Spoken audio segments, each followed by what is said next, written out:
empezado un nuevo gobierno y las visiones de este nuevo gobierno cambian radicalmente dependiendo de la ideología de la persona con la que uno hable. Pero ¿qué podemos esperar realmente en lo económico, en lo empresarial? Bueno, vamos a preguntarle a Carlos Mota. Él es un periodista muy reconocido en materia económica, en materia empresarial. Tiene un programa de televisión aquí en ADN 40, también escribe en el periódico El Heraldo, ha escrito varios libros sobre materia empresarial también. Carlos Mota, siempre es un gusto conversar contigo. En el discurso de Andrés Manuel López Obrador, en realidad no hubo, digamos, declaraciones que hubieran asustado demasiado a la gente y los mercados, de hecho, se mantuvieron bastante tranquilos. Tú escribiste, incluso dijiste, bueno, a ver, no está tan mal. ¿Cuáles son los elementos que te generan optimismo dentro de este gobierno que apenas empieza? Bueno, primero, gracias, Sergio, por la invitación. Un honor estar aquí contigo, como siempre. Yo creo que sí fue muy estridente el discurso de Andrés Manuel López Obrador cuando habla del diagnóstico previo que tenía de los años que precedieron su nuevo mandato. El neoliberalismo, ¿no? Sobre el neoliberalismo. Tú escribiste de eso, yo lo he mencionado también en algunas columnas, pero punto y aparte de eso, a lo que se compromete, pues es a acciones que sí dan relativa buena certeza al mundo empresarial, al mundo de los inversionistas. ¿Cuáles son estas acciones? Son prácticamente que no va a endeudar más al gobierno, porque dice que la deuda está al límite. Que ya lo había prometido en campaña. Ya lo había prometido y era importante que lo refrendara. Refrenda también que respetará la autonomía del Banco Central. Muy importante. Y yo creo que fundamental para eventualmente que el país reciba inversión es que buscará, pues por sus medios, que llegue inversión privada al país e incluso dijo que buscará que tengan buenos, atractivos rendimientos las inversiones que lleguen a México. Incluso dijo que se garantizará. Que se garanticen. Sí, si esto se cumple, pues sería algo realmente positivo. Por eso yo creo que los mercados reaccionaron, por lo menos en el primer día, bien, aunque bueno, pues es una cascada de eventos lo que hemos estado viendo en estos días. ¿Qué tanta incertidumbre plantó la cancelación del Aeropuerto Internacional de la Ciudad de México? Yo creo que ese fue un error, porque el aeropuerto estaba en construcción y ha habido una serie de errores a ese respecto, como prometer, por ejemplo, la refinería de Dos Bocas, Tabasco, sin tener todavía pues estudios de factibilidad ambiental y sobre digamos, el plan de negocios que se seguirá ahí. Esos efectivamente son errores y sí generan incertidumbre en un primer momento. Después lo que hemos visto, por ejemplo, con el tema de la recompra de los bonos del aeropuerto, es que el equipo de Hacienda quiere mitigar la incertidumbre que se genera y tratar de abrir espacios de diálogo ordenado con el mercado internacional, principalmente los inversionistas que compraron los bonos. Entonces yo creo que sí hay errores que pues en la plataforma inicial se han planteado y se han empezado a ejecutar, pero también hay gente que quiere, junto con el propio presidente, hacer que pues la ideología, que es la carga con la que llega a la presidencia, funcione en los mercados. Esto podemos verlo pues negativo o positivamente. Yo creo que es un momento por lo menos de dar el beneficio de la duda y es cierto que pues la obra del aeropuerto se sigue construyendo, por un lado. Aunque sabemos que van a tener que empezar a destruirla tan pronto como logren finalmente tranquilizar los mercados y retirar una buena cantidad de los bonos, ¿no? Sí, la idea del aeropuerto es pues una decisión aparentemente tomada, ¿no?, para ir hacia Santa Lucía y este consorcio de aeropuertos en el... Eso lo dijo el presidente México, ¿no? López Obrador, que era una decisión tomada. Es una decisión tomada y lo debemos tomar así. Lo que también es un hecho es que quiere ser funcional en los mercados, o por lo menos eso parece. Conciliar los dos temas no va a ser fácil y esta primera iniciativa para tratar de recomprar los bonos, pues por lo menos abre un espacio de esperanza, es decir, van a así respetar las reglas del juego internacional. Interesante que cuando habló del pasado, habló muy mal del periodo neoliberal, o lo que él llamó el periodo neoliberal, pero dijo que quería regresar al pasado, pero no planteó el gobierno de López Portillo, de Luis Echeverría, o el gobierno de Hugo Chávez en Venezuela, o el de Allende en Chile, o el de Fidel Castro en Cuba. Habló del desarrollo estabilizador, no usó el término, pero habló del periodo de 1958 a 1970, en que Antonio Ortiz Mena fue el secretario de Hacienda y dijo pues que se había logrado crecer con baja inflación. Ahora, curiosamente, fue un periodo de estabilidad y también de crecimiento, ¿no es así? Sí, fue efectivamente un periodo importante para México y después derivó en una serie de problemáticas porque quienes llegaron después de ese periodo de desarrollo estabilizador básicamente destrozaron el sistema económico.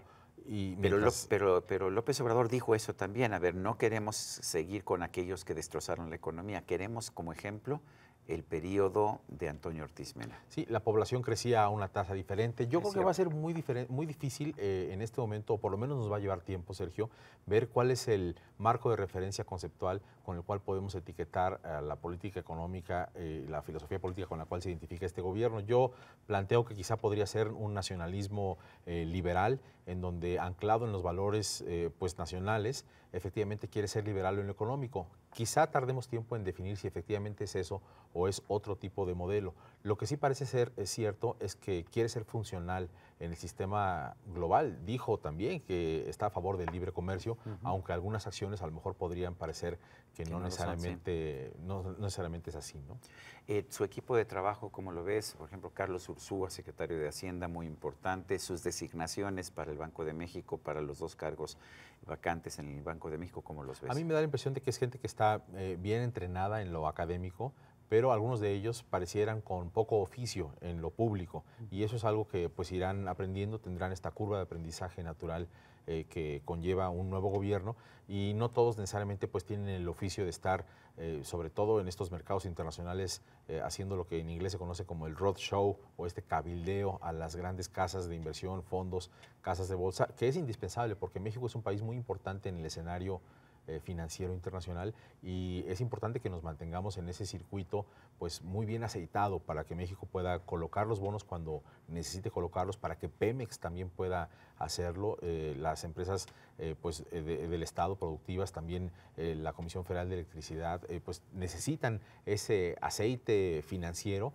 y eso implica pues estar allá afuera sin prejuicios ideológicos, sino totalmente siendo funcional en el mercado. Lo que podría decir, pues necesitan ser por lo menos un poco neoliberales. Hablas de la refinería de Dos Bocas y dices que no es la mejor decisión. ¿Por qué? Bueno, no sabemos todavía si es una decisión buena o no.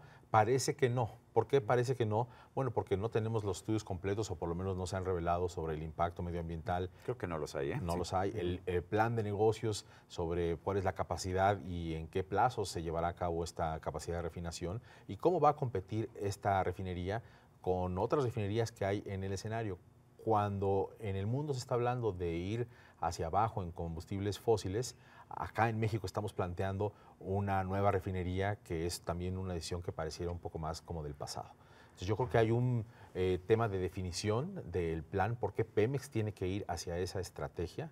Lo que entendemos es que el presidente dice vamos a regenerar el tejido del empleo, que en Tabasco está totalmente erosionado por las malas decisiones que según él se tomaron en Pemex recientemente, pero más allá de eso, que a lo mejor es deseable, lo que sí necesitamos es un plan de cómo irá Pemex a invertir y luego pues a ganar dinero por esta decisión de refinería. López Obrador hizo campaña contra el aumento en el precio de la gasolina, también mucha de su gente, Mario Delgado en particular, que ahora es el coordinador de los diputados de Morena.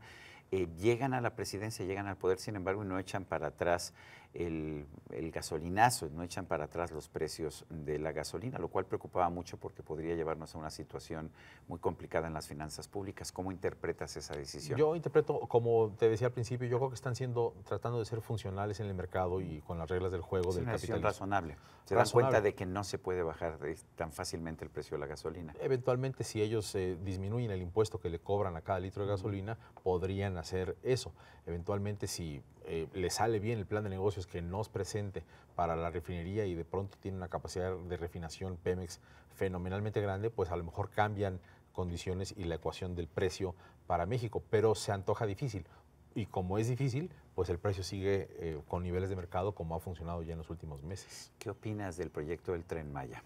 Bueno, el Tren Maya yo creo que también es uno de los proyectos complicados, complejísimos, porque tampoco tenemos un plan de negocios, cuál es el aforo que tendrá, qué capacidad tendrá para movilizar cuánta carga, si es que también por ahí irá cierta carga, quiénes invertirán y bajo qué premisas de inversión y rendimiento. Porque en campaña dijo que quería que esto lo financiara el sector privado, pero no parece que vaya a ser un proyecto rentable, va a ser un proyecto que me imagino que perderá dinero como todos los trenes de pasajeros en el mundo. Prácticamente todos pierden, reciben subvenciones del Estado, y lo que es un hecho es que ha habido estrés respecto de si se utilizará el dinero que antes se utilizaba para la promoción turística en el extranjero para este propósito del tren. Lo cual afectaría durísimo a la industria turística, que ya está resintiendo un golpe muy fuerte con la cancelación del nuevo aeropuerto, porque si alguna industria necesita tener un centro de conexiones aéreas sería la industria turística, pero perder el dinero de la promoción en el extranjero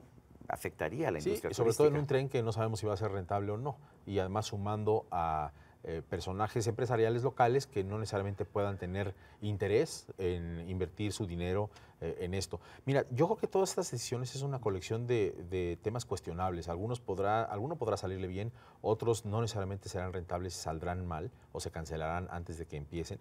Lo que yo creo que hay que ver positivamente en este momento es que no se está cambiando el modelo económico. Se respeta la propiedad privada, se respetan las reglas del libre mercado y se desea que llegue inversión privada, nacional y extranjera para el sistema económico. El propio Andrés Manuel se acercó a los contratistas del aeropuerto para decirles no vas a perder dinero, vamos a buscar cómo compensarte. Hubo pues un par de reuniones, en realidad una en particular, una comida.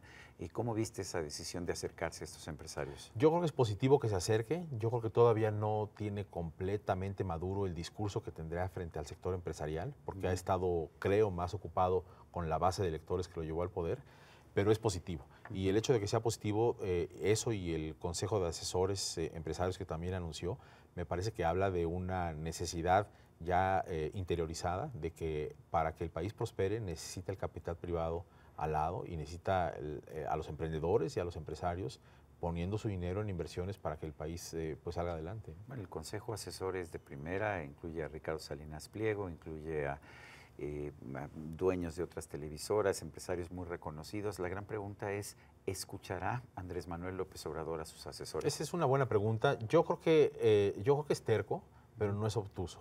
A mí me parece que sus proyectos, los que se le han ocurrido, pues va tercamente a perseguirlos, como cualquier otra persona podría hacer cuando emprende alguna cuestión de gran envergadura. Pero no es obtuso porque es cierto que ha recapitulado. El aeropuerto nuevo se sigue construyendo, aunque eventualmente se cancelará, pero si hubiera sido obtuso, o sea, entendió que si paraba la construcción el 1 de diciembre, eso hubiera sido un desastre financiero. Un desastre financiero, nos bajaban posiblemente la calificación de la deuda en días pasados, habría pasado una catástrofe, no quiere que pase y por lo tanto sigue ahí por lo menos estos días la construcción mientras se resuelve financieramente el entuerto, que realmente ya se le complicó bastante. Carlos Mota, gracias por esta conversación. Gracias, Sergio. Un honor. Y a usted, amigo televidente, que hace posible este programa, se lo agradezco también. Esto es todo por hoy, pero no se le olvide. Nos vemos la próxima.